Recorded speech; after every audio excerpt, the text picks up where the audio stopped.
আসসালামু আলাইকুম রহমতুল্লাহি ওবরকাতুহু।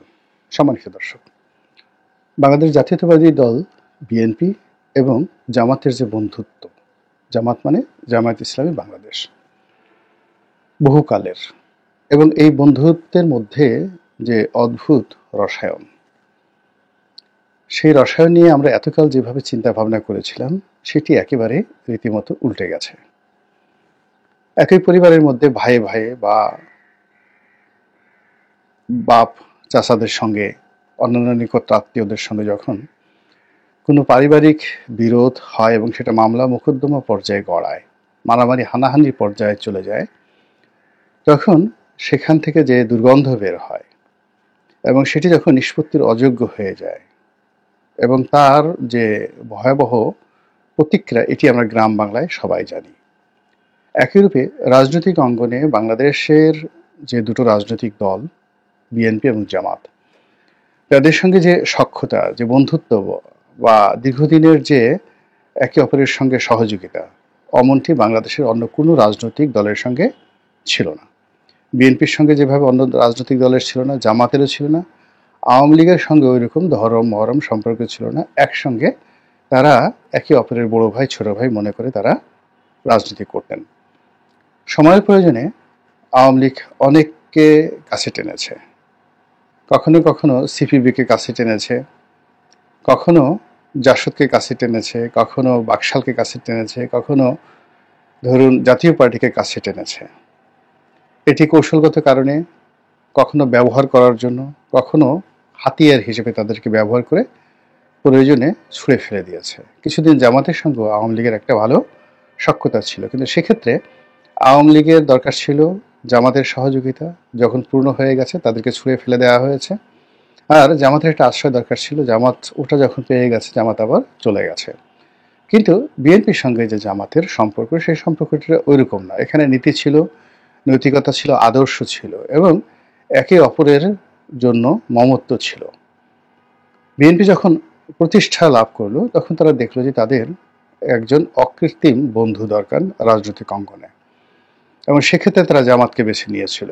এবং জামাতের প্রতিষ্ঠা, জামাতকে রাজনৈতিকভাবে প্রতিষ্ঠা করা এবং জামাতকে ফুলে ফেঁপে বড় হয়ে ওঠার জন্য বিএনপি সেই যে ৭৫-এর ১৫ই আগস্টের পর থেকে, যেদিন থেকে শহীদ প্রেসিডেন্ট জিয়াউর রহমান ক্ষমতা লাভ করেছেন, সেই দিন থেকে জামাতকে তিনি লালন করেছেন, পালন করেছেন। এটি নিয়ে বিএনপির এখন এক ধরনের গোস্বা, যে আমরা তোমাদেরকে যা কিছু করেছি, তোমাদের তো জিন্দিগি ভর কৃতজ্ঞতা প্রকাশ করলো, সেই কৃতজ্ঞতা শেষ হবে না।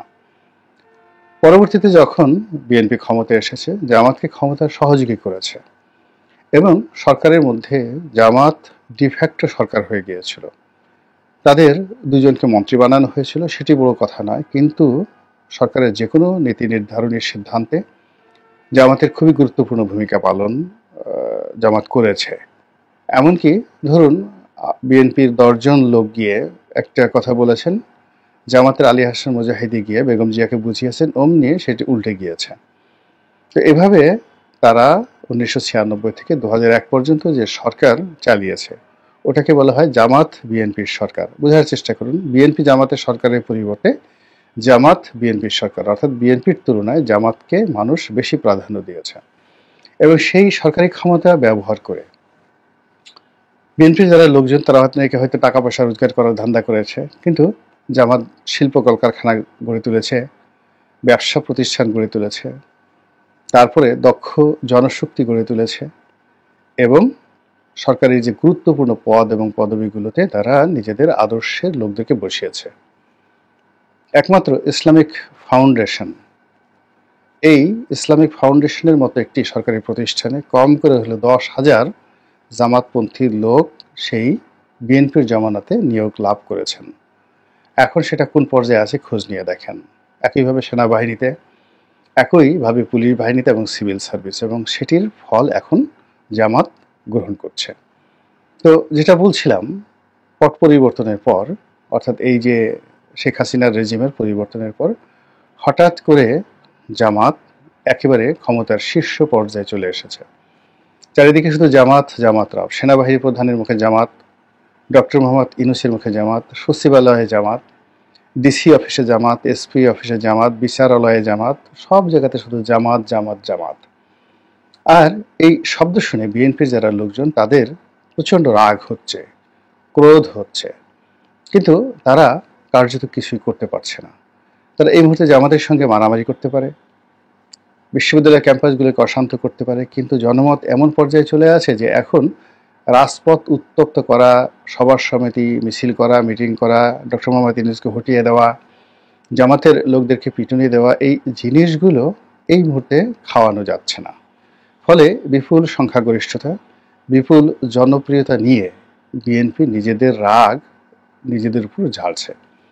বিএনপি যখন এই কাজগুলো করছে, জামাত তখন খুব অল্প প্রতিক্রিয়া দেখাচ্ছে।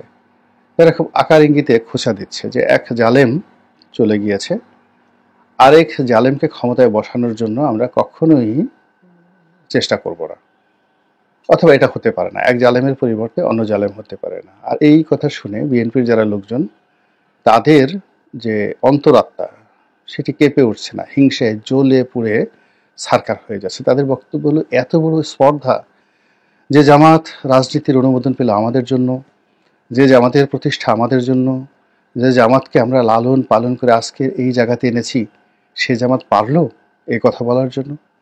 এখনো জামাত নিবন্ধন পায়নি। 2018 সনে যখন তাদের নিবন্ধন ছিল না, আমরাই তো তাদেরকে আমাদের ধানের শীষ প্রতীক দিয়ে রাজনীতির অঙ্গনে টিকিয়ে রেখেছি, বুদ্ধি দিয়েছি, পরামর্শ দিয়েছি, কত কিছু করেছি। সেই জামাত হঠাৎ করে এমন হলো কেন? কি কারণে হলো? এখানে হলো মূল অঙ্ক। আর এই অঙ্কের কাছে বিএনপির লোকজন বারবার হেরে যাচ্ছে। আপনি যদি পুরো পরিস্থিতিটিকে অনুধাবন করতে চান, তাহলে আপনাকে ইমরান খানের কাছে যেতে হবে, পাকিস্তানের সাবেক প্রধানমন্ত্রী। ইমরান খান একসময় খুব আর্ত বলে বলিয়ান হয়ে পড়লেন। এশিয়াতে তো বটেই, সারা দুনিয়াতে তাকে নিয়ে জয় জয়কার শুরু হলো, এবং তার আহ্বানে পাকিস্তানে আসে না এমন কোনো রাষ্ট্রনায়ক ছিলেন না। দ্বিতীয়ত, তিনি জাতিসংঘে যান, চীনে যান, সৌদি আরবেতে যান, সব জায়গাতে তার জন্য রাজকীয় বিমান বহর আসে, এবং দেশের মানুষ তাকে প্রাণ খুলে ভালোবাসতে শুরু করে। কিন্তু তার দুটো জায়গাতে মারাত্মক দুর্বলতা ছিল। সেটি হলো, তিনি যে ক্ষমতাটাতে এসেছিলেন, তিনি জনপ্রিয় হয়ে গিয়েছিলেন এটা সত্য, কিন্তু ক্ষমতায় এসেছিলেন সেনাবাহিনীর হাত ধরে, অনেকটা হামিদ কারজাইয়ের মতো করে। এই জন্য সেনাবাহিনী একটা এক্সপেকটেশন ছিল যে তিনি সেনাবাহিনীর নিয়ন্ত্রণে থাকবেন, কিন্তু ক্ষমতা লাভ করার পর তিনি সেনাবাহিনীকে উল্টো নিয়ন্ত্রণে নেওয়ার চেষ্টা করেছেন। তার দ্বিতীয় যে দুর্বলতা, সেটি ছিল পাকিস্তানের যে এলিট সমাজ, এই এলিট সমাজের সঙ্গে তার একটা বিরোধ তৈরি হয়ে গিয়েছিল, মারাত্মক বিরোধ। তিনি এই এলিট তন্ত্রকে বাদ দিয়ে আওয়ামী লীগের মতো করে আমজনতা রাজনীতি বা আম আদমির যে পার্টি, এইরকম একটা পলিসি তিনি শুরু করেছিলেন। 3 নম্বর হলো, তিনি সরাসরি আর্মির সঙ্গে বিরোধ এবং এমন সব কথাবার্তা বলা শুরু করেছিলেন যেটি পাকিস্তানের সচরাচর স্বাধীনতার পরে কেউ বলেনি। ফলে কি হলো, সকল সম্ভাবনা এখন কারাগারের মধ্যে চলে গিয়েছে, এবং তিনি সেখান থেকে বের হতে পারবেন কি পারবেন না এটা বলা যাচ্ছে না, এবং সেখান থেকে তিনি আর্মির সঙ্গে সমঝোতা করার জন্য চেষ্টা করে যাচ্ছেন। ঠিক একইভাবে বাংলাদেশে বিএনপি যখন ক্ষমতায় ছিল 2001 থেকে 2006, 96 থেকে 2001, এই সময়টিতে বিএনপির কতগুলো সমস্যা তৈরি হয়েছিল অর্থনৈতিক অঙ্গনে, রাজনৈতিক অঙ্গনে এবং প্রশাসনিক অঙ্গনে, বিশেষ করে মিলিটারি অঙ্গনে। এই জায়গাগুলো বিএনপি এখন পর্যন্ত রিপেয়ার করতে পারেনি। আর এই জায়গাগুলোতে জামাত সেখানে তাদের ক্ষমতা বৃদ্ধি করেছে, সৌহার্দ্যতা বৃদ্ধি করেছে, সম্পর্ক বৃদ্ধি করেছে, এবং সেই জায়গাগুলোকে দিয়ে ক্রমশ বিএনপি রাজনীতিকে কঠিন থেকে কঠিনতর করে দিচ্ছে। এবং এমন সব ঘটনা ঘটছে ক্ষমতার কে পয়েন্টগুলোতে, যেখানে ক্ষমতার চাবিকাঠি, সেই জায়গাগুলোতে প্রতিদিন এমন ঘটনা ঘটছে যে ঘটনার খবর বিএনপি জানতেই পারছে না। আর বিএনপি যখন ইউটিউবের মাধ্যমে, বিভিন্ন সোশ্যাল মাধ্যমে জানছে, তখন কিন্তু সর্বনাশ হয়ে গেছে। 2 নম্বরে যেটি হলো, বাংলাদেশের মানুষ সবসময় ক্ষমতার পূজারী।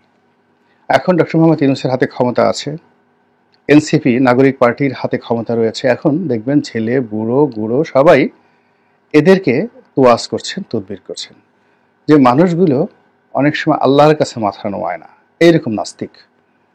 সে সকল মানুষ এই ছাত্রদের জুতো টানার জন্য নয়, ছাত্রদের জুতো মাথায় নিয়ে ঘোরার জন্য তারা রীতিমতো যে বেহাল্লাপনা শুরু করেছে, তা দেখে একেবারে ইবলিশ শয়তান পর্যন্ত থরথর করে কাঁপছে যে মানুষের এত মতিভ্রম হতে পারে।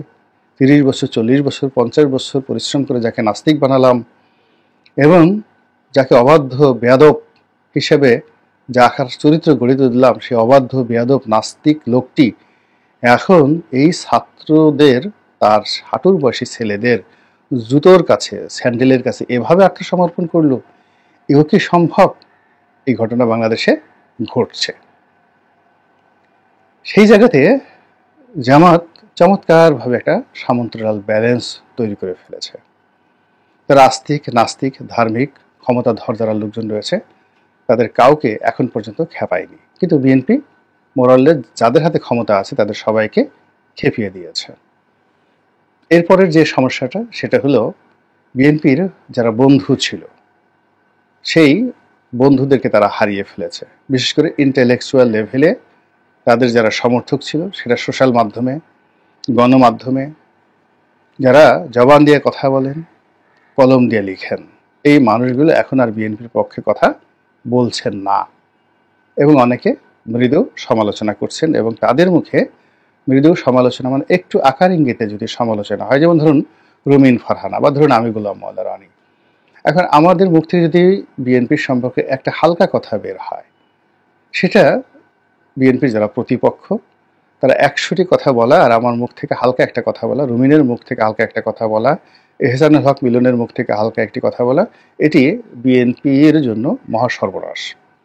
আবার দেখা গেল যে গত সেই 15 বছর ধরে যারা বিএনপির পক্ষে কলম ধরেছেন, কথা বলেছেন, বিএনপির জন্য জেল খেটেছেন, জুলুম ভোগ করেছেন, জীবন যাদের তছনছ হয়ে গেছে, যেমন ধরেন মাহমুদুর রহমান, আমার দেশের মাহমুদুর রহমান, এখন এই মানুষগুলো কেন বিএনপিকে ওন করছে না?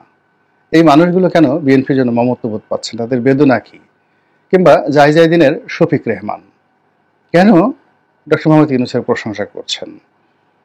আবার বিএনপির অভ্যন্তরে যে সকল শীর্ষ নেতৃবৃন্দ রয়েছেন তারা কেন সময় পাস করছেন?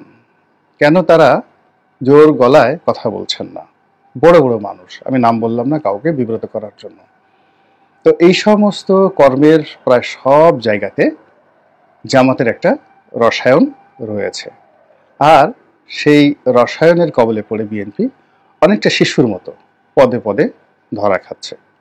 কাজেই আগামী দিনে যে ক্ষমতা, আগামী দিনের যে ইলেকশন, কিংবা তারেক রহমান সাহেবের প্রধানমন্ত্রী হওয়া বা রাষ্ট্রপতি হওয়া, এ সকল কিছুকে আবার নতুন করে শুরু করতে হবে, নতুন করে হিসাব করতে হবে।